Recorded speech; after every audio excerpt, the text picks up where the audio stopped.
जय श्री कृष्णा भक्तजनों, आज अध्याय 6 ध्यान योग का भाग 19 प्रारंभ होने जा रहा है। सभी भक्तजनों से प्रार्थना है जो इस चैनल पर नए हैं वे इसे लाइक और सब्सक्राइब करें ताकि मुझे और आगे वीडियो बनाने की प्रेरणा मिलती रहे। आप जो भी इस अध्याय में सुनेंगे वे सभी वाक्य भगवत गीता में दिए गए संस्कृत श्लोकों का हिंदी में सरलार्थ अनुवाद है। ज़्यादा समय न लेते हुए मैं श्री कृष्ण द्वारा अर्जुन को बताए गए उपदेशों को सरलार्थ सुनाती हूँ। पिछले भाग 18 में हमने जाना कि मन को वश में करके ही हम परमात्मा तक पहुँच सकते हैं।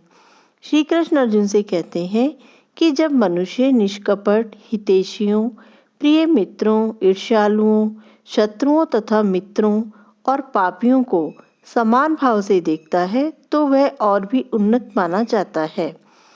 श्री कृष्ण के अनुसार योगी को चाहिए कि वह सदैव अपने शरीर, मन और आत्मा को परमेश्वर में लगाए और एकांत स्थान में रहे और बड़ी सावधानी के साथ अपने मन को वश में करे। योगी का पहला कर्तव्य क्या है? श्री कृष्ण के अनुसार योगी का पहला कर्तव्य है कि वह कृष्ण पर अपना ध्यान केंद्रित करे और उसे सदैव कृष्ण का ही चिंतन करना चाहिए और एक क्षण के लिए भी भूलना नहीं चाहिए। परमेश्वर में मन की एकाग्रता ही समाधि कहलाती है। योगी को चाहिए कि वह अनुकूल परिस्थितियों को ग्रहण करे और प्रतिकूल परिस्थितियों को त्याग दे, जिससे उसकी अनुभूति पर कोई भी प्रभाव न पड़े। एक योगी को किस तरह योगाभ्यास करना चाहिए इसका वर्णन भी श्री कृष्ण ने अपने उपदेशों में दिया है। श्री कृष्ण के अनुसार एक योगी को योगाभ्यास के दौरान एकांत स्थान में जाकर भूमि पर कुशा बिछा दे और फिर उसे मृगछाला से ढके तथा ऊपर से मुलायम वस्त्र बिछा दे। आसन ना तो बहुत ऊंचा हो और न ही बहुत ही नीचा। यह पवित्र स्थान में स्थित होना चाहिए। योगी को चाहिए कि इस पर दृढ़तापूर्वक बैठ जाए और मन, इंद्रियों और कर्मों को वश में करते हुए तथा मन को एक बिंदु पर स्थिर करके हृदय को शुद्ध करने के लिए योगाभ्यास करे। इसमें पवित्र स्थान तीर्थ स्थान का सूचक है। भारत देश में योगी तथा भक्त अपना घर त्याग कर प्रयाग, मथुरा, वृंदावन, ऋषिकेश तथा हरिद्वार जैसे पवित्र स्थानों में बस जाते हैं। लेकिन हमारे मन में यह प्रश्न भी उठता है कि पाश्चात्यों के लिए यह कैसे संभव है। उनके लिए श्री कृष्ण ने कहा है कि जो पवित्र स्थान पर नहीं जा सकते वे भगवान के पवित्र नाम का कीर्तन कर सकते हैं। श्री कृष्ण आगे कहते हैं कि एक योगी को किस तरह का योगाभ्यास करना चाहिए। अक्सर हम कहते हैं कि ध्यान योग में हमारा ध्यान इधर उधर भटकता रहता है और हम मन को एकाग्र नहीं कर पाते।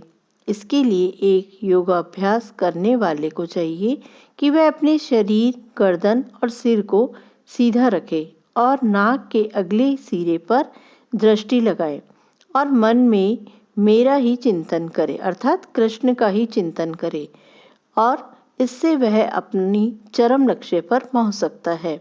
हृदय के भीतर विष्णु मूर्ति की अनुभूति प्राप्त करने के लिए ब्रह्मचर्य व्रत अनिवार्य है, किंतु भक्ति संप्रदाय में गृहस्थ ब्रह्मचारी को स्वीकार किया जा सकता है, किंतु ज्ञान और ध्यान संप्रदाय वाले ऐसे गृहस्थ ब्रह्मचारी को प्रवेश नहीं देते। उनके लिए पूर्ण ब्रह्मचर्य अनिवार्य है। भक्ति संप्रदाय इतना शक्तिशाली है कि भगवान की सेवा में लगे रहने से व्यक्ति स्वतः ही इस तरह के आकर्षण से परे हो जाता है।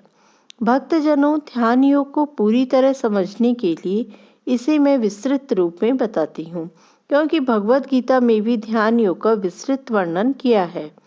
अब योगाभ्यास के चरम लक्ष्य का स्पष्टीकरण किया जा रहा है। योगाभ्यास किसी भौतिक सुविधा की प्राप्ति के लिए नहीं किया जाता। इसका उद्देश्य तो भौतिक संसार से विरक्ति प्राप्त करना है। एक पूर्ण योगी जिसे भगवान कृष्ण का पूर्ण ज्ञान है वही वास्तविक शांति प्राप्त कर सकता है और अंततः कृष्ण लोक या गोलोक वृंदावन को प्राप्त होता है। यद्यपि भगवान सदैव अपने धाम में निवास करते हैं जिसे हम गोलोक कहते हैं। तो भी वे अपनी परा आध्यात्मिक शक्तियों के कारण सर्वव्यापी ब्रह्म तथा अंतर्यामी परमात्मा है। भक्तजनों, भाग 20 में हम जानेंगे कि श्री कृष्ण योगियों के लिए भोजन तथा नींद के कौन कौन से नियम बताते हैं और श्री कृष्ण को भोजन में कौन कौन से पदार्थ भेंट करने चाहिए। भक्तजनों, आगे हम ध्यान योग की संपूर्ण जानकारी भगवत गीता के माध्यम से लेंगे और जानेंगे कि ध्यान योग में मन को एकाग्र किस प्रकार किया जा सकता है।